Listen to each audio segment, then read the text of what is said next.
Podem todos se assentar, a paz do Senhor a toda a igreja, amém? Queria agradecer ao Márcio, pastor Márcio, pelo carinho, agradecer à Igreja Batista Betel, agradecer também ali as palavras do irmão Alexandre, a minha família também.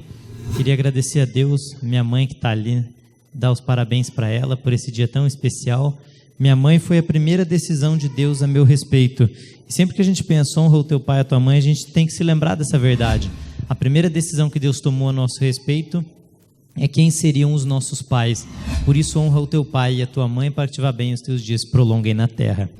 Isso é muito verdadeiro. Se você está namorando uma pessoa e ela trata mal a mãe dela, ou o pai, ou a mãe dele, o rapaz bate na mãe, briga com a mãe, não espere coisa boa para você não. Porque a mãe é uma autoridade, imagina como ele vai tratar você. Então a nossa reação aos nossos pais, a nossa visão dos nossos pais, elas revelam a nossa visão de mundo e revelam o nosso caráter. Elas revelam também a reação de Deus às nossas finanças, porque a Bíblia diz, honra o teu pai e a tua mãe para que te vá bem. Queria agradecer também a Merab, ao Lucas, ao Moisés, a minha esposa Alana, não sei se todos sabem, a gente casou, eu falei para ela que agora a gente está numa meta, quem sabe uns 8 filhos, né? Está lá em Salmo 127, diz que quanto mais filho você tem, é como se você enchesse uma aljava de flecha. Então a gente tem que encher a nossa aljava de flecha, né? Aí uma vez eu falei isso para uma pessoa, ela pegou e falou assim para mim, mas você, 8 filhos, mas quero ver como é que você vai sustentar tudo isso. Na verdade, os papéis se inverteram atualmente.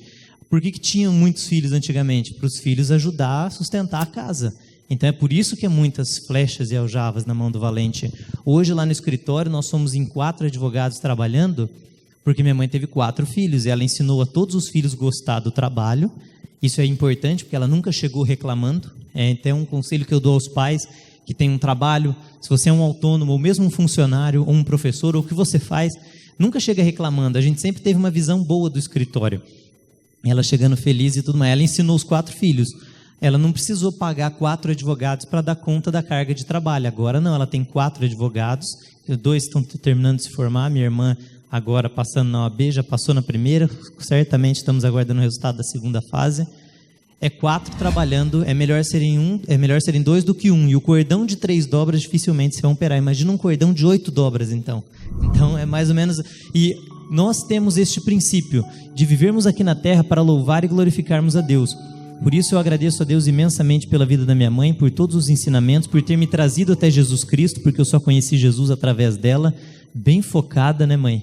Bem focada para fazer os filhos continuar pregando. Tinha vezes que eu não queria pregar, eu era meio que obrigado a pregar. E aí eu pensava, mas pregar não tem que ser algo do meu coração, algo que eu gosto, algo que eu quero? Ela falava, mas você quer, filha? E eu não queria pregar. E daí eu tinha que ir lá e pregar. E hoje eu descobri que eu não sabia que eu queria. E eu quero e eu amo aquilo que ela ensinou a gente, todos nós ali em casa a fazermos.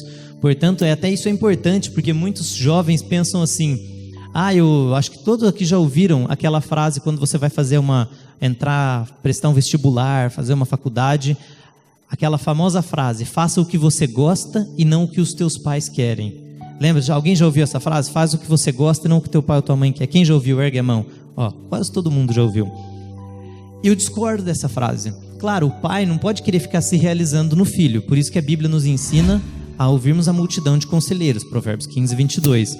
Porém, quer uma pessoa melhor e mais bem qualificada, claro que existem exceções, né? Para estar te aconselhando com relação à tua profissão do que os teus pais, a Bíblia diz, honra o teu pai para que te vá bem. A Bíblia diz, ouve o conselho do teu pai e não despreze a tua mãe quando ela vier a envelhecer. O que isso tudo nos ensina? Quando ouve o conselho, honra o teu pai. O teu pai é a pessoa que conhece você e te ama, teu pai e a tua mãe, de um modo que os outros não amam, porque cada um tem um amor diferente. Nós temos que tratar as pessoas na medida das suas diferenças para assim honrá-las. Isso é honrar, é celebrar a diferença. Meu pai contou que quando ele tinha 18 anos de idade, mais ou menos, 17 anos, ele morava em Rio Claro.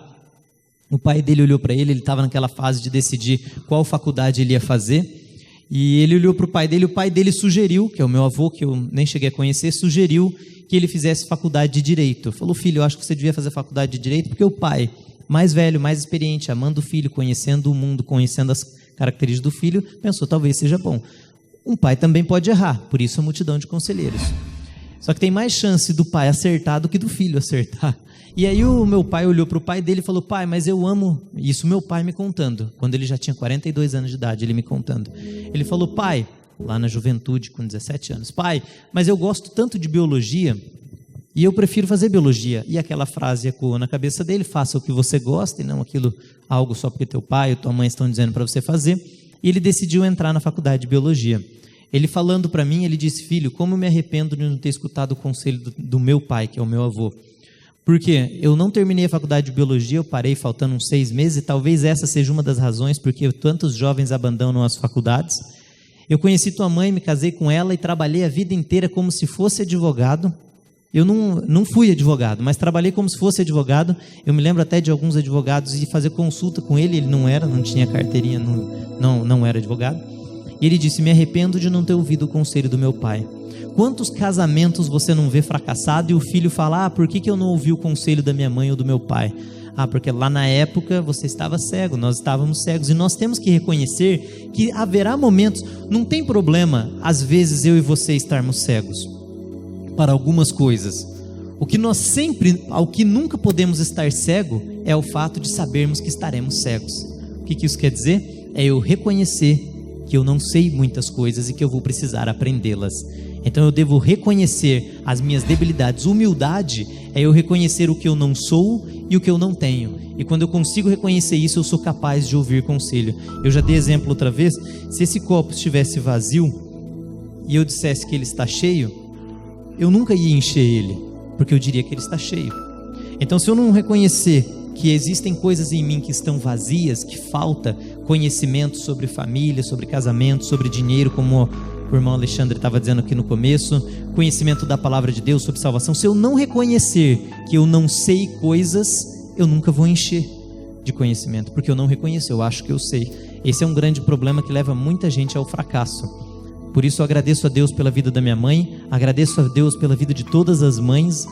As mães, elas são batalhadoras, elas amam os filhos, mesmo aqueles que não têm mãe, algo é certo, nós temos que sempre honrar a cadeia de autoridade que Deus colocou em nossas vidas. Obrigado mesmo a todos vocês que estão aqui nessa noite presente. Creio que através da mensagem, com a mensagem hoje, não por causa de mim, mas da palavra de Deus, vidas serão transformadas. E quem trouxe a Bíblia, abra no livro. Eu vou abrir 2 textos antes de iniciar o tema, porque um deles é um que eu gosto demais, ele martelou muito na minha cabeça nos últimos meses, que é 2 Timóteo 3,13. 3,14. 2 Timóteo 3,14. Nós temos também, às vezes tem algumas pessoas que têm um pouco de dificuldade, isso é normal e é compreensível, em lidar com a Bíblia. Por quê? Porque a Bíblia é um compêndio de livros, é um monte de livros, com divisões esquisitas, que não é padronizadas, não é aquilo que a gente está acostumado a ver no dia a dia. E às vezes parece um pouco confuso, você lê lá na Bíblia que o sangue de bode, de animal, aí Jesus morreu, aí o sangue dele. E eu perguntei uma vez para uma pessoa cristã, eu fiquei até intrigado, pastor, porque eu perguntei assim: por que foi preciso Jesus morrer na cruz? Aí a pessoa me respondeu: para me perdoar dos pecados. Eu falei: não, isso é certo, mas por que para perdoar os pecados ele tinha que morrer na cruz? E a pessoa não soube responder. Por que era necessária a morte dele para perdoar o pecado? A gente sabe que ele morreu para perdoar, mas por quê? Por que Deus já não estralou o dedo e falou assim, estalou o dedo e falou: está perdoado os pecados? Ele podia ter feito isso? Não podia? E por quê? São perguntas e alguns conhecimentos do Evangelho que nós tínhamos que ter, nós tínhamos que saber, porque a Bíblia diz em 1 Pedro 3,15, para nós sabermos, santificarmos o nosso corpo em Cristo Jesus e sabermos responder a qualquer que pedir a razão da nossa esperança, com mansidão e paciência. É a gente saber responder quem pede a razão da esperança que é em nós. E muitos de nós não sabemos. Por que a Bíblia é verdade e não ao Corão? Às vezes as pessoas param, nossa, eu não sei como que eu faço para responder uma pergunta dessa. Ou então, por que Deus existe mesmo? Como é que você sabe? É nós sabermos responder a qualquer que pedir a razão da esperança que há em nós. 1 Pedro 3,15. Agora, nesse texto de 2 Timóteo 3,14, diz assim: tu, porém, permanece naquilo que aprendestes e de que fostes inteirado, sabendo de quem o tens aprendido, versículo 15, e que desde a infância sabe as sagradas letras que podem fazer-te sábio para a salvação, pela fé que há em Cristo Jesus. Tá, olha o que diz o texto: tu, porém, permanece naquilo que aprendestes. Isso nos ensina uma verdade muito séria sobre as Escrituras. Às vezes a gente olha o texto de forma direta, a mensagem é: aprenda e permaneça. Ótimo, você permanecer naquilo que você aprendeu, é a mensagem direta, que a sentença que Paulo escreve está nos transmitindo.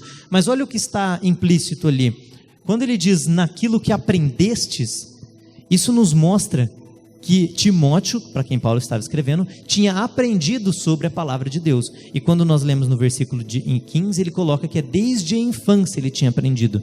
Isso nos ensina as duas coisas: uma, quando somos pais, temos que ensinar os filhos na palavra de Deus desde a infância. É um encorajamento que eu faço para você. Você pode fazer um culto bíblico na tua casa, uma vez por semana, onde você gasta 15, 20 minutos. Ouve um louvor, lê uma passagem da Bíblia, estuda aquela passagem para ensinar para os teus filhos, ensina ela, encerra com uma oração, um louvor e pronto. Você fez um culto, ensinou teu filho e cumpriu uma premissa que está inserida dentro do texto. Se puder deixar ali o 2 Timóteo 3,14... E agora a outra premissa que está, a outra ideia que a gente consegue extrair de dentro do texto é de que fostes inteirados sabendo de quem o tens aprendido. A primeira é ensinar os filhos. A segunda é, nós temos que ir e aprender. Depois disso, nós permanecemos naquilo que aprendemos. Então nós temos três verdades: nós aprendemos, nós ensinamos e nós permanecemos no que aprendemos. Aprendemos, ensinamos e permanecemos no que aprendemos. Este permanecer no que aprende é importante. Veja que Paulo está caminhando para o fim da carta que ele escreveu a Timóteo. A epístola a Timóteo tem 4 capítulos. Quando ele escreve isso, ele está querendo dizer o quê? Nós, como cristãos, temos que permanecer. Sabe aquela frase que diz no primeiro amor? Lembra aquela época que você falou: nossa, como era gostoso quando eu estava lá na igreja e fazia aquilo, ou eu orava, ou eu lia a Bíblia, ou eu tinha um compromisso de memorização de texto bíblico. É só eu permanecer naquilo. Mas tem momentos de altos e baixos. Esse gráfico já foi previsto por Jesus. No mundo tereis aflição, João 16:33, mas tem de bom ânimo, eu venci o mundo. Então nós vamos ter esses desafios, mas nós sempre podemos permanecer naquilo que aprendemos. Este é um texto que eu quis deixar para nós meditarmos e para nós mantermos isso sempre em mente: aprender, ensinar e permanecer naquilo que aprendemos. Agora, tratando da nossa mensagem, essa não deixa de ser a mensagem, mas é um texto para nós estarmos pensando nele durante a semana. 2 Timóteo 3, 14 e 15. Leia esse texto talvez por uns 7 dias e tenta meditar. É diferente nós lermos e entendermos de nós meditarmos. Meditarei na sua palavra de dia e de noite. Lembra de Josué 1:8? Isaías capítulo 41, versículo 10. Isaías 41, 10. O tema da mensagem de hoje é nós não focarmos naquilo que não temos, para não perdermos o que temos. Não focar naquilo que não temos, que eu também poderia colocar como sinônimo, naquilo que perdemos, para então não perdermos aquilo que temos. E a gente vai entender um pouco disso dentro do que a gente vai estar lendo hoje. Não temas, porque eu sou contigo. Não te assombres, porque eu sou teu Deus. Eu te fortaleço e te ajudo e te sustento com a destra da minha justiça. Eu te fortaleço. Por que eu, pegando esse texto, um dia eu olhei para uma pessoa e fiz uma pergunta assim: por que nós fortalecemos alguém? Imagina um filho, ele tem que ir para a escola e você quer fortalecê-lo, ou você fortalece um soldado para ir para a guerra. Por que você está fortalecendo alguém? Para que ela consiga, com as próprias forças vindas daquele fortalecimento, vencer algum obstáculo. Por exemplo, você ensina o teu filho como lidar com o bullying na escola. Você o está fortalecendo. Filho, quando falarem isso para você, ele acaba de adquirir um conhecimento seu para aprender a lidar com uma adversidade da vida. Você prepara um soldado, você fortalece um exército. Por quê? Para que ele consiga lidar com uma adversidade. Você fortalece o seu corpo, comendo, indo para a academia, treinando, para que você consiga vencer um peso maior na academia, para que você consiga ter mais força e a sua musculatura ficar mais forte. Você fortalece alguém e algo para que você consiga força, para que você consiga vencer obstáculos sem necessariamente estar com aquela ajuda ali do teu lado. Então, quando você ensina o teu filho a fazer algo, ele não precisa de você lá na escola para tomar a decisão, porque ele já foi ensinado por você. E nesse texto, Isaías está dizendo que Deus nos fortalece. Isso quer dizer, Ele nos dá força para em momentos difíceis nós sabermos suportar e vencer. E isso diz em 1 Coríntios 10, 14, que não veio sobre nós dificuldade que nós não possamos suportar. Por quê? Porque Deus nos fortalece. Além de nos fortalecer, Deus vai um pouco mais longe. Porque não adianta nada, muitas vezes teu filho fala: pai, eu fiz tudo o que você falou, mas o menininho lá na escola falou diferente, brigou desse jeito comigo, eu não sabia o que fazer. Isso por quê? Porque ele ainda não tem todo o preparo que você tem. Então você precisa ir ajudá-lo. Aí você intervém, você vai na diretoria, você toma as providências. Nós somos ensinados em Isaías 41:10 que além de nos fortalecer, Deus ele também nos ajuda. Quando você ajuda alguém, isso não significa que você está fazendo por ela, mas você está auxiliando. Você ajuda alguém a carregar uma caixa, você vai e pega do outro lado e leva aquela caixa. Ou a pessoa tem que levar 20 caixas, você leva 10 para ela, ela leva as outras 10. Você está auxiliando. Olha como o propósito de Deus em nós vai esquentando. Primeiro ele falou: vou te dar força para fazer. Aí depois ele fala: não, eu vou te ajudar. E agora olha como ele encerra: e te sustento com a destra da minha justiça. Vai ter um momento que você pode estar forte, lendo a Bíblia, buscando a Deus. Você pode inclusive ter a ajuda de Deus, mas se não estiver Deus ali te sustentando, nós não vamos ter força para nada. Nós precisamos e dependemos única e exclusivamente de Deus na nossa vida. Vão ter momentos e decisões que Deus quer que você vá lá e lute, como aconteceu com o povo, com os cananeus, quando os israelitas combateram e venceram as campanhas de guerra. Mas vai ter momentos em que não haverá essa possibilidade, em que Deus vai falar: olha, deixa que eu vou lutar aqui agora. Não sei se você se lembra de um exército de 300 homens, que eles apenas acendem as tochas e batem, fazem barulho e o exército inimigo morre. Quando Deus mata o exército inimigo, mais de 180 mil que estavam todos acampados, eles começam a lutar contra eles mesmos e se matam. É Deus falando: eu te sustento com a destra da minha justiça, com a destra da minha mão. Deus, ele nos sustenta. E Deus ele só vai nos sustentar quando nós enchermos a nossa vida da presença dele. E é por isso que nós precisamos do Espírito Santo do nosso lado. Na última mensagem aqui nós estávamos dizendo que o Espírito Santo é para nós hoje o que Jesus era para os 12 discípulos, que Jesus falou: eu vou, mas eu vos enviarei um Consolador. E ele vai testificar a verdade em nós. Sabe aqueles assuntos que você fala assim: eu não sei direito o porquê, mas eu sei que é assim? Muitos desses temas é o Espírito Santo testificando dentro de nós, porque a ovelha do pasto de Cristo conhece a voz do seu pastor, e se nós somos do pasto de Cristo, nós conhecemos a voz do nosso pastor, que é Jesus Cristo. E Jesus Cristo deixou o seu Espírito para estar do nosso lado, no nosso dia a dia, e nós podemos conversar com o Espírito Santo, caminharmos com ele. David Pong-Yong-Cho, ele escreve em seu livro, dizendo que ele acordava e ele dizia assim: bom dia, Espírito Santo, vamos comigo neste dia, me acompanhe neste dia. Nós temos que ter um Espírito Santo, assim como os discípulos tinham Jesus, conversarmos com ele, pedirmos a ele. Uma vez eu falei para um amigo meu assim, falei: quando você orar, pede para o Espírito Santo, fala para ele diretamente. Veja que o Espírito intercede por nós com gemidos inexprimíveis, porque não sabemos como orar, e ele leva a nossa petição a Cristo, que passa a Deus. Esse texto de Romanos, não precisa abrir sua Bíblia, de Romanos capítulo 8, versículo 24, Mateus, João, Atos, Romanos 8, olha o que diz o texto: da mesma maneira também o Espírito ajuda as nossas fraquezas, não sabemos o que havemos de pedir como convém, mas o mesmo Espírito intercede por nós com gemidos inexprimíveis. Isso quer dizer, ele ouve a nossa oração e intercede por nós. Por isso eu posso pedir diretamente a ele. Olha a sequência: e aquele que examina os corações sabe qual é a intenção do Espírito, Jesus Cristo, porque segundo a vontade de Deus é que intercede pelos santos. Como que eu sei que é Jesus Cristo? Porque em 1 Timóteo 2,5 diz que só há um intercessor entre Deus e os homens, que é Cristo Jesus. Por isso, o Espírito leva a nossa oração a Jesus Cristo. Jesus Cristo intercede diante de Deus. E isso tudo com gemidos inexprimíveis. O que é isso? Com formas e linguagens e compreensões que a gente não consegue entender, mas corrigindo as nossas orações e a levando a Cristo e então a Deus, para que elas sejam atendidas. Lembra que Jesus diz que tudo que pedires ao Pai em meu nome eu farei? E isso também está em 1 João 3,15, quando Jesus diz que tudo que pedirmos que for da vontade de Deus, Ele fará a nós. Às vezes a gente não sabe como pedir.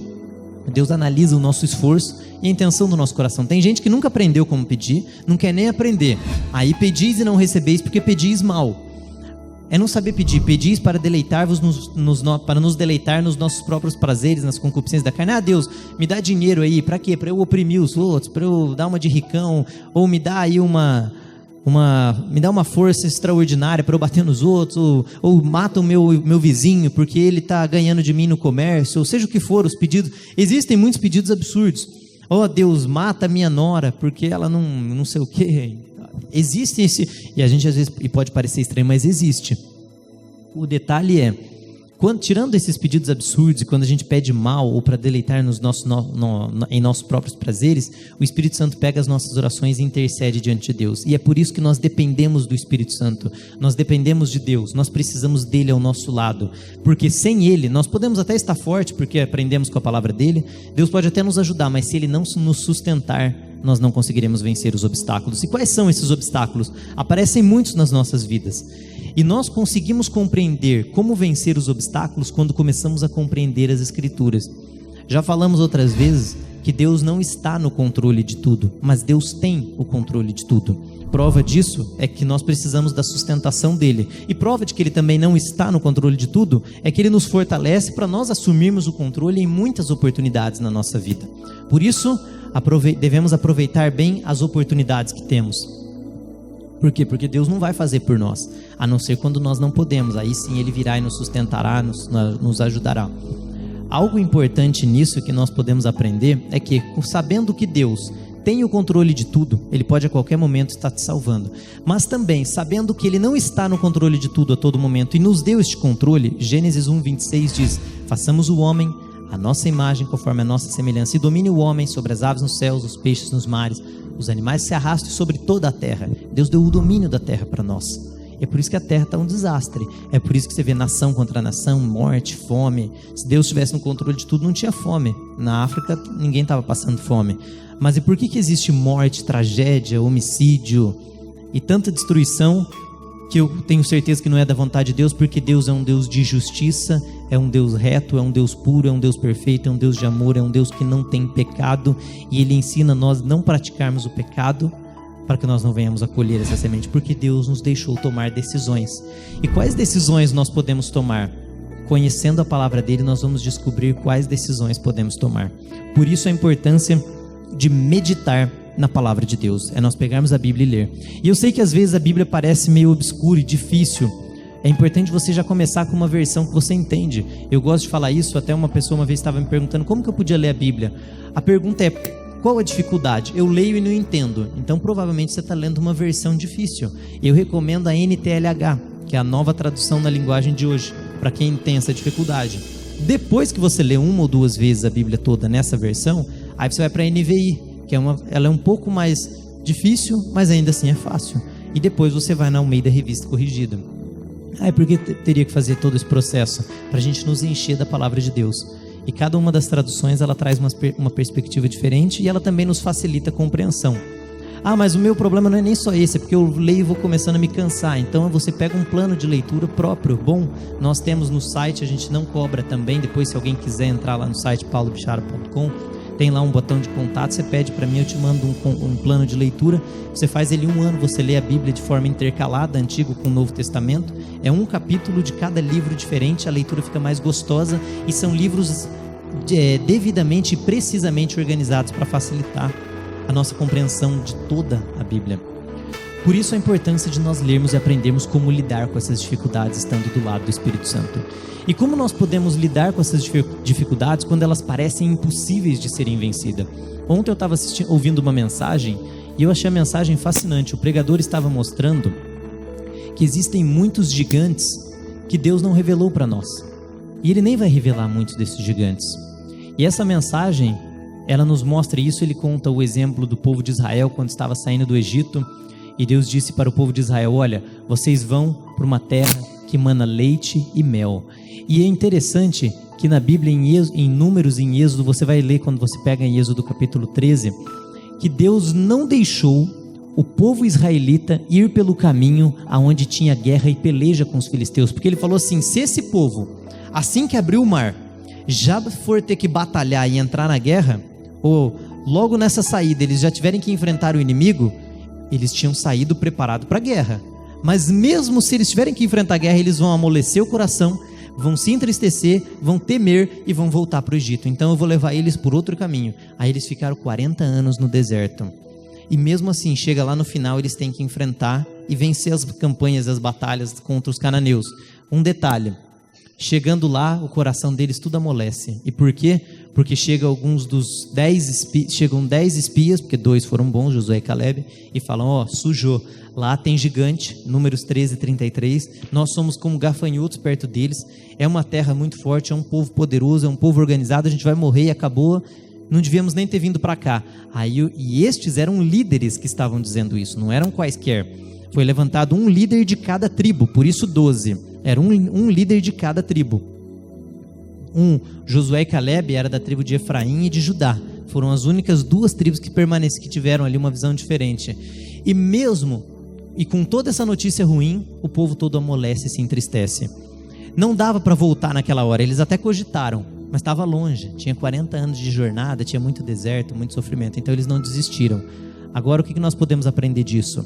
Se Deus tivesse contado lá atrás, lá para Moisés, que ele ia ter que enfrentar gigante, que ele ia ter que enfrentar um povo forte, para o povo de Israel tinha amolecido e não tinha ido na hora. E é bem o que está em Êxodo capítulo 13. Por isso vai ter adversidades na nossa vida que elas não são reveladas para nós. Mas nós temos que ter a imagem da vitória em nossas vidas. E é por isso que eu escolhi o tema, não focar naquilo que já não temos mais. Talvez porque perdemos ou porque não conseguimos conquistar.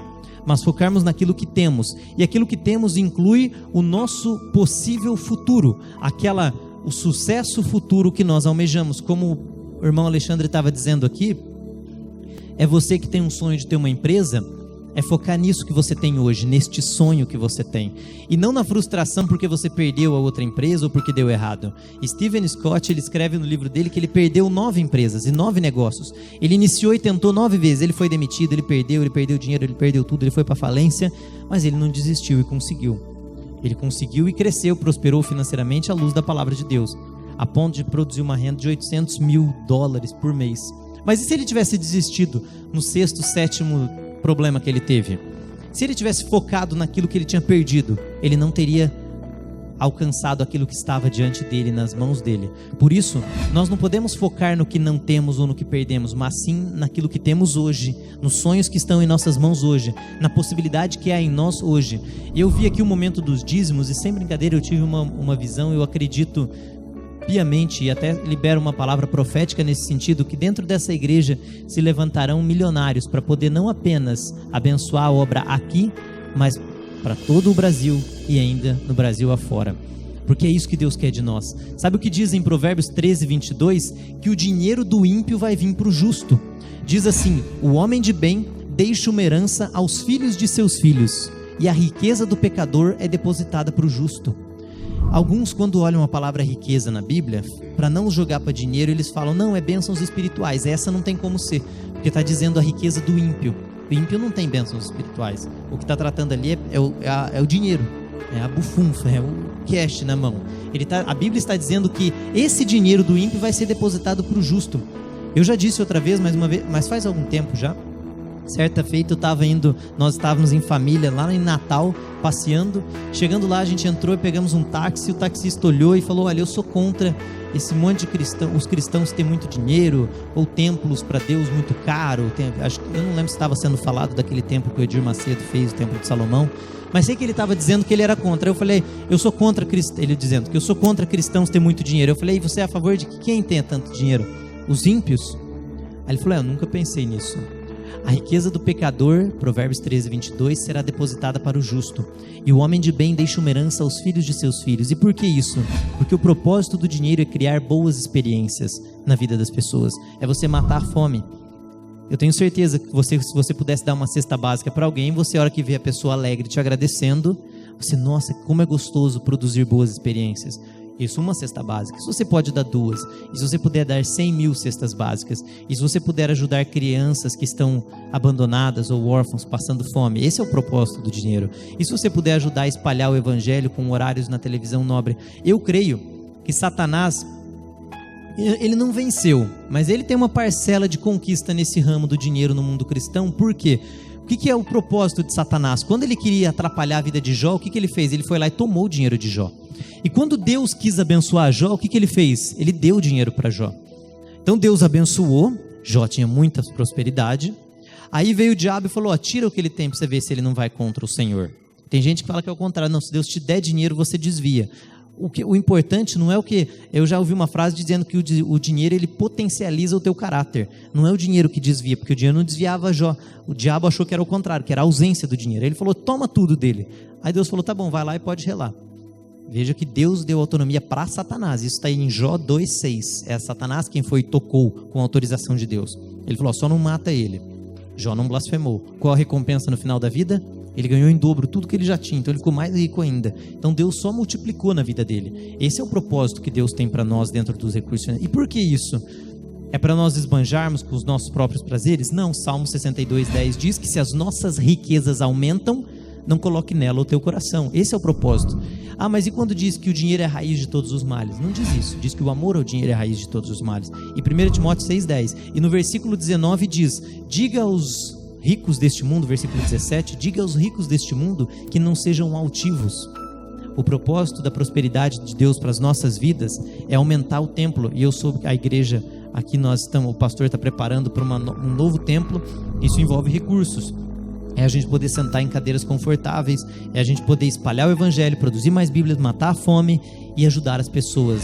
Se quiserdes e obedecerdes, comereis o melhor desta terra. Isaías 1:17 e 19. Aprendei a fazer o bem, praticai o que é reto, ajudai o oprimido. Se nós focarmos nos nossos fracassos e naquilo que perdemos, nós não vamos conquistar mais. Se você foca na morte de um filho, você para de aproveitar o filho que você tem hoje.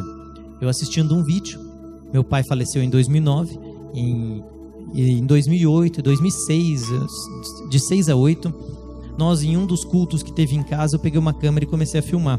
Eu até falei para a Lana que eu acho que eu vou morrer com uma câmera, porque desde pequeno eu tô com câmera. Minha mãe comprava aquelas máquinas fotográficas, eu pegava a câmera. Eu com de 4 a 6 anos de idade, eu lembro que tinha um gravadorzinho. Eu nem consigo lembrar do gravador, porque de tão novo que eu era, mas eu tenho a gravação naquelas fitas que você colocava no carro. Não é cassete, é uma fitinha pequenininha. A cassete é a grande, né? Tinha aquelas fitinhas pequenininhas que você girava assim, voltava ela inteira. Aí tinha o gravadorzinho, você apertava o botão vermelho e começava a falar. E ele, acho que devia ser uns 4, 5 anos de idade. Eu estava gravando, eu fingia que eu era o interlocutor e o entrevistador, o entrevistado, e fazia a rádio de Davi, já pegando para gravar alguma coisa. E nessa época, lá por 2006 a 2008, eu estava com uma câmera também e decidi que a gente ia filmar o culto lá em casa, que era aqueles de quarta-feira, 8 da noite. E daí eu coloquei a câmera, pus para gravar. E daí, esses dias a gente estava assistindo esse vídeo, e vendo o vídeo, a gente começa com louvor, durou mais ou menos uns 25 minutos, começa um louvor. Aí no meio ali, meu pai faz uma oração, ele ora, ele encerra ali a mensagem. E eu, enquanto assistia, há poucos dias atrás, eu estava olhando no vídeo e focando no meu pai, olhando ali, nossa, que pena que ele não está aqui hoje. Se ele tivesse, eu podia aprender com ele coisas que eu não aprendi, e depois eu acabei valorizando depois que perdi. Ou se ele tivesse aqui, eu ia falar isso. E eu vendo o comportamento dele ali na cadeira, como que ele era, qual que eram as palavras, o que ele estava falando, qual que eram as ideias dele. E eu reparei que eu não estava olhando para minha mãe no vídeo. E minha mãe está aqui hoje, eu tenho ela aqui hoje. Então, se a gente focar no que a gente não tem mais, a gente acaba parando de dar valor para aquilo que a gente tem hoje do nosso lado. E é isso que a gente tem que fazer hoje, valorizar o que temos e o que Deus nos deu. Talvez Deus te deu recursos financeiros, aproveite e faça bom uso deles. Aplique-o no banco para que ele renda juros, né, Márcio? Né? O que a gente tem? Isso é o que Jesus ensina. Use o teu talento. O teu talento pode ser o teu tempo, o dom, a palavra que você tem, os recursos financeiros. Mas eu perdi tudo que eu tinha. Acabou, esquecendo-me das coisas. Filipenses 3, das coisas que para trás ficam, prossigo para o alvo, para o prêmio da soberana vocação. Então é nós esquecermos o que ficou para trás e focarmos naquilo que temos hoje, nos sonhos que temos agora, para alcançar estes sonhos e prosperarmos no reino de Deus, não apenas materialmente, mas mais importante, espiritualmente. É por esse motivo que eu quero te encorajar a jamais focar naquilo que você não tem. Quando eu digo no que você não tem, é naquilo que você perdeu, é aquilo que ficou para trás e não deu certo. É a morte, é a tristeza, é a falta de dinheiro, é alguém que não te amou. Algum tempo atrás uma pessoa mandou uma pergunta e ela disse assim: olha, eu não sei o que fazer porque minha mãe me abandonou e eu guardo o mágoa da minha mãe, eu não sei mais o que fazer. Ela está focando em algo que ela perdeu. O que ela perdeu? O amor e o carinho da mãe dela. Ela nem sabe os motivos que levou a mãe dela a fazer aquilo, não que justifica, mas a ignorância do homem destrói a vida dele e ele morre por isso, mesmo sendo bom. Eu já contei há um tempo atrás, talvez há mais de anos atrás, aqui o exemplo de uma família que estava entrando dentro de um zoológico de carro. Tinha uma placa na entrada do zoológico que dizia assim: mantenha o vidro fechado, porque era desses zoológicos na África, esses parques, que você entra como se fosse numa fazenda, abre um portão, aí fecha esse portão e você fica dentro do carro vendo leão, leopardo, girafa, hipopótamo, rinoceronte, todos esses bichos bonitos. E entrando ali tinha uma placa: mantenha o vidro fechado. Uma mulher abriu o vidro e um leão veio e comeu a cabeça dela, do lado do marido, e com o filho atrás. Ela morreu. Aí a pergunta era um plano de Deus? Tem gente que diria, é um plano de Deus. Talvez Deus intervém, Deus faz, como nós vimos ali, Deus nos sustenta com a destra da mão dele. Só que ele também, em Provérbios 19, versículo 3, diz assim: a estupidez, a palavra é estultícia, a estultícia do homem perverte o seu caminho e o seu coração se ira contra o Senhor. Então a gente erra e daí fica bravo com Deus. Deus, por que você me deu essa esposa? Você que escolheu, não fui eu. Deus, por que você permitiu que o meu dinheiro acabasse? Você que comprou e usou o cartão de crédito. Ah, mas eu não sabia. Aqui que vem o detalhe. Aquela mulher sabia que tinha que manter o vidro fechado ou não? Alguns diriam, sabia. E se ela não leu aquela placa? Dela não sabia. Ela tem culpa? Tem. Ela foi negligente. O desvio do simples, se puder colocar esse texto no Provérbios 1:32, o desvio de pessoas simples mata elas, e a prosperidade dos loucos os destrói. Então nós não podemos ser simples e desconhecer a verdade, porque o desvio dos nécios, em algumas versões do simples, os matará, e a prosperidade dos loucos os destruirá. Agora Provérbios 19, versículo 3, que é a mesma mensagem. Provérbios 19, 3. A estultícia do homem, ou seja, a tolice, a estupidez, os erros que a gente comete, perverte o seu caminho, estraga a sua vida, casa com a pessoa errada. Meu pai lá não fez a faculdade de Direito, não ouve o conselho da mãe. Eu lembro uma vez minha mãe disse para eu não sair de carro, eu saí, bati o carro. E o seu coração se irrita contra o Senhor. Aí eu podia falar, Deus, por que você fez bater o carro? Ou meu pai falar, Deus, por que eu não fiz essa faculdade? Foi nós que tomamos essas decisões. E todas as decisões que nós tomamos até hoje nos trouxeram aonde nós estamos hoje. Isso é uma boa notícia. Ah não, para mim não é, porque aconteceram coisas ruins, eu tomei más decisões. Não. Sabe por que é uma notícia boa? Porque isso nos prova que as decisões que nós estamos tomando estão nos levando para algum lugar. E a boa notícia, dentro desta boa notícia, é que eu posso escolher quais são as minhas decisões. Por isso, eu posso chegar a qualquer futuro que eu queira. Basta eu mudar as minhas decisões. A minha proposta hoje com a mensagem é que você mude suas decisões. Quais? Em todos os aspectos. Nós sempre pregamos e mencionamos diversos princípios bíblicos. Basta aprofundar no conhecimento da palavra de Deus, que tem todos os conhecimentos necessários para nós. Ela envolve todos os 5 maiores ramos do conhecimento da humanidade, de qualquer aspecto, desde físico até espiritual, material, biologia, matemática, sociologia, antropologia, de todas as áreas. Nós aprendemos e conhecemos nas Escrituras Sagradas. E nós temos ali todo o manual suficiente para alcançarmos a vida eterna, usufruirmos de uma vida abençoada e termos um direcionamento para onde nós queremos ir a partir de então. Lembrando que o Senhor nos fortalece, nos ajuda e nos sustenta com a destra de nossas mãos. Para tudo isso, não adianta nós colocarmos e depositarmos as responsabilidades nossas em Deus, mas nós pedimos para Ele. Se puder colocar ali também para a gente, Salmos 143, versículo 10, para que Ele nos mostre o que nós temos que fazer. E nesse texto de Salmo 143, 10 diz: ensina-me a fazer a tua vontade, pois és o meu Deus, guie-me o teu bom espírito por terreno plano, por terras planas. Nós precisamos pedir para que Deus nos mostre como agirmos. E um dos ensinamentos é nós não focarmos naquilo que não temos, para não perdermos o que temos. Quer um exemplo disso? Quem trouxe a Bíblia, abre em 2 Samuel, capítulo 12. Esse é o último texto que a gente vai ler. 2 Samuel, capítulo 12, versículo 14.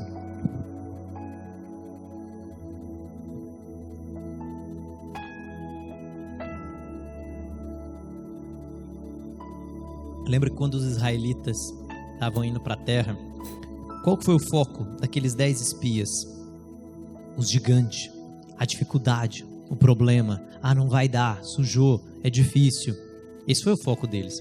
Por isso eles não só morreram antes de entrar na terra, como perderam a terra.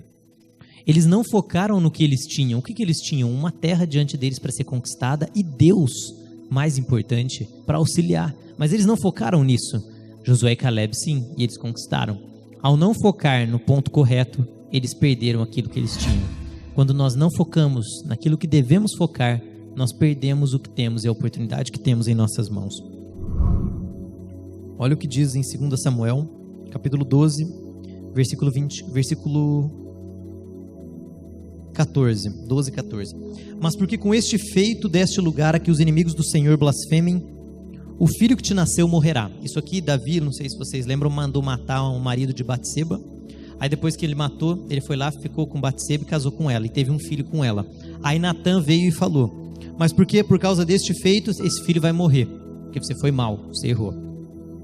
Depois que Natã, o profeta, foi para sua casa, o Senhor feriu a criança que a mulher de Urias dera a Davi, e ela caiu gravemente enferma. Buscou Davi a Deus pela criança, jejuou e recolheu-se, passava a noite toda prostrado em terra. Os anciãos da casa foram ter com ele para o levantar da terra, mas ele não quis e não comeu com eles.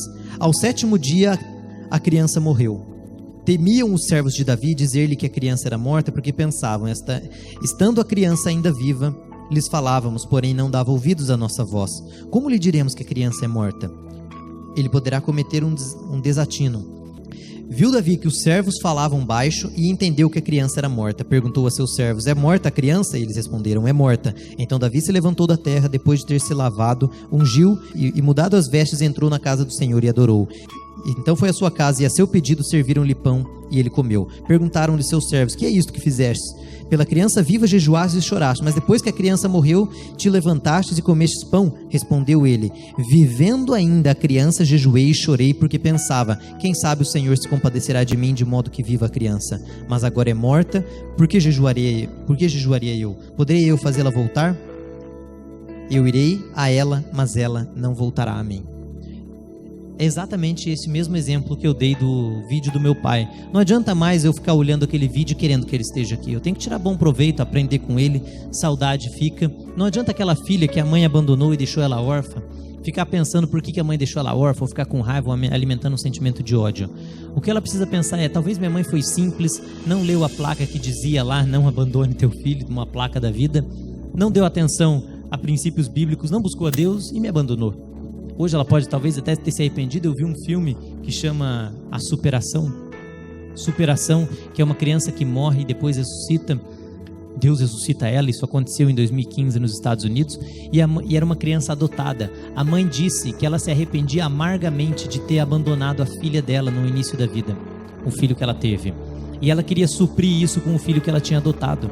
Então essa mulher que guardou mágoa dessa mãe, talvez nem sabe se a mãe se arrependeu daquilo ou não. Não adianta mais ela chorar esse leite derramado. Não adiantava Davi chorar a morte do filho que já estava morto. Ele tinha que agora fazer o quê? Prosseguir para o alvo e o prêmio da soberana vocação, que é aquilo que está diante de nós, que são sonhos que Deus nos deu. Nós vamos ter falhas, vamos ter fracasso, vai ter momentos de adversidade. Lembra, Deus não vai mostrar todos eles para nós, ainda bem. Imagina se tudo que você passou de dificuldade, antes de acontecer, você soubesse de todas elas. Muitos estariam suicidando aí, pulando de prédio, se matando, falando: eu não quero suportar tudo isso não. Se minha mãe, ela soubesse de tudo que ela ia ter passado com a morte do meu pai, tendo que criar os filhos, com as dificuldades que ela teve que enfrentar na vida, momentos que não tinha dinheiro para dar comida para os filhos, ela tivesse que, agora eu sei de tudo isso, Deus não vai mostrar todos esses desafios, mas Ele quer que a gente tenha visão. Em Provérbios 29:18 diz que onde não há visão, os planos fracassam. Essa é a importância de nós visualizarmos aquilo que nós temos para o nosso futuro e que Deus nos deu, para que a gente não perca aquilo que nós temos hoje e aquilo que está em nossas mãos. Por isso, não foca na perda e na tragédia, não foca na destruição e naquilo que se foi. Como que eu faço para não focar na tragédia? É fácil, é só eu focar no que eu tenho. Mas como que eu faço para focar no que eu tenho? É você abraçar teu marido, é você abraçar tua esposa, é você atender os seus clientes com alegria, é você abrir o seu negócio com felicidade, é quando Deus colocar um propósito no teu coração de abrir uma nova empresa, você abrir a nova empresa, é quando Deus colocar no teu coração uma vontade muito grande de fazer uns panfletos ou alguma coisa diferente para evangelizar, você ir lá e fazer. Deus colocou no meu coração uma vontade intensa de abrir uma célula, ou uma igreja, ou fazer isso, ou aquilo. O que confirma é da vontade de Deus, abraça o propósito que Ele pôs no teu coração, vá lá e faça. Mas e tudo o que aconteceu? Aquilo ficou para trás. Isaías 43:18, não lembreis das coisas passadas, nem considereis as antigas. Isso quer dizer, não leve em conta as antigas para as decisões futuras, aquelas negativas, porque Lamentações diz para nós lembrarmos daquilo que é bom. 3:22. E Davi, quando ele foi enfrentar Golias, o que ele fez? Ele se lembrava de suas vitórias. Davi, ele lembrou que ele matou um urso, ele lembrou que ele matou um leão, e ele falou, agora eu vou matar Golias. Veja, ele lembrou do sucesso dele. Eu aprendi, e vários livros escreveram isso. Depois que eu aprendi isso, eu me impressionei, porque uns 4, 5 homens de bastante sucesso escreveram a mesma coisa, dizendo que nós temos que ter o hábito de escrever coisas boas que aconteceram no nosso dia e na nossa vida, para lembrarmos daquilo que nos traz alegria. Lembra que o apóstolo Paulo diz para nós atentarmos em Hebreus capítulo 6, em Hebreus 2, com mais diligência para as coisas que já temos aprendido? Lembra disso? Hebreus capítulo 2, versículo 1, convém-nos atentar com mais diligência para as coisas que já temos aprendido. Não ser levado, como diz em Colossenses 3, por vãs filosofias e sutilezas que dispersam a nossa vida daquilo que a gente tinha que aprender. Mas é nós permanecermos focados. Eu só vou conseguir valorizar o que eu tenho e esquecer o que eu perdi se eu mantiver um foco, uma determinação. E isso eu só vou conseguir se eu me disciplinar, criando motivações.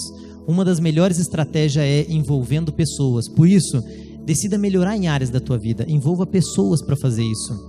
Escreva coisas boas que aconteceu na tua vida, no teu dia. Eu comecei a fazer isso em fevereiro de 2014. De fevereiro de 2014 até hoje, nesses 5 anos, todos os dias eu escrevo 3 coisas boas, 2, 3 linhas que aconteceram no dia. Toda vez que eu prego na Igreja Batista Betel, eu escrevo, preguei na Batista Betel, o tema foi esse, pronto, 2, 3 linhas. Até esses dias, uma dessas anotações me ajudou a lembrar de coisas que eu precisava, porque era uma boa notícia. Além de ser uma boa notícia, ela ainda ajudou a complementar coisas que eu estava precisando no meu dia.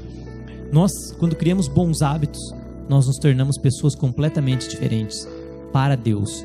E o nosso propósito é criar estes hábitos para louvar e glorificar a Deus, que é o propósito que Ele nos deu aqui na terra. Não focar naquilo que perdemos, naquilo que já foi, mas eu não consegui, esquecendo as coisas que para trás ficam, prosseguirmos para o prêmio da soberana vocação. E aí sim, Deus vai abrir as janelas dos céus e derramar sobre nós uma bênção tal que dela nos advenha a maior abastança, se a gente ler as placas e seguir as instruções. Amém? Vamos nos colocar de pé. Há um tempo atrás uma pessoa me mandou uma mensagem e ela falou bem assim, eu gosto muito de ouvir, de aprender, de adquirir conhecimento. E tem 2 pessoas famosas aí no Brasil, uma que acredita em Deus e outra não, e elas falam bastante, elas ensinam, e elas são pessoas muito cultas e cheias de conhecimento. E ela me perguntou, eu deveria continuar ouvindo eles? Veja que o Espírito já estava levando ela a fazer a pergunta, porque ela já tinha no coração dela aquela ideia, você não deve ouvir. Sabe aquela dúvida que você fala, eu ouço ou não essa música, faço ou não? E aquilo, aí ela fez a pergunta. O que eu disse para ela é que se nós investirmos, nós podemos aprender com pessoas que pensam como nós, com pessoas que pensam, não vamos dizer como nós, mas de acordo com a palavra de Deus. Ela não precisa expor a mente dela a pessoas que têm uma visão completamente contrária ao Evangelho para aprender. Por exemplo, se ela quiser aprender sobre o criacionismo, a criação da terra, esse negócio de evolução, ou criação, veio do macaco, não veio, ela pode pegar um autor cristão que defende os princípios bíblicos, que não foge à verdade da Bíblia, que não tenta adaptar a Bíblia e aprender sobre o tema. E existem físicos, matemáticos, químicos, biólogos que falam sobre, que são cristãos verdadeiros. Nesse tema, por exemplo, eu diria Adalto Lourenço é um ótimo exemplo. Ele fala sobre isso. Ele escreveu livros, ele é um físico e matemático, palestrante e um servo de Deus intenso. Se ela aprender ali, ela não precisou ouvir, expor o ouvido delas ao que Davi escreve em Salmos 26, versículo 4. Não me associarei a homens vãos. E não se assentar e não ouvir deles. Por quê? Quando nós ouvimos e nos associamos com esse tipo de gente, nós perdemos o foco. E não passamos a conseguir mais a valorizar tudo aquilo que Deus nos deu no presente. E acabamos perdendo oportunidades que estão na nossa mão hoje. Um parente salvo, o pai na igreja, a mãe na igreja, um filho buscando a Deus, a restauração financeira, a restauração física, emocional e espiritual. Portanto, Para eu resumir tudo isso, eu diria: não foque no que você perdeu, mas sim no que você tem. Estamos aqui nesta noite, Senhor, na Tua presença com a Igreja Batista Betel.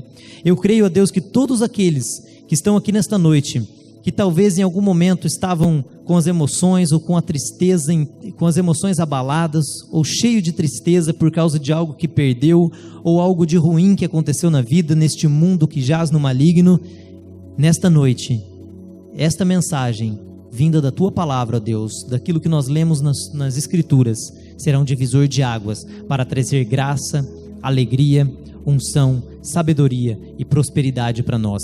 Eu declaro uma unção de prosperidade financeira, prosperidade espiritual. Eu declaro uma saúde física intacta. Eu peço ao Senhor, ó Deus, que entre na saúde de todos que estão padecendo, que estão em um hospital, ou daqueles que têm um parente que está sofrendo, ou a mãe que tem um filho que está perdido nas drogas, ou que não sabe mais como trazê-lo à igreja, ou aquele marido que não quer vir à igreja. Revela o Teu coração a ele, ó Deus.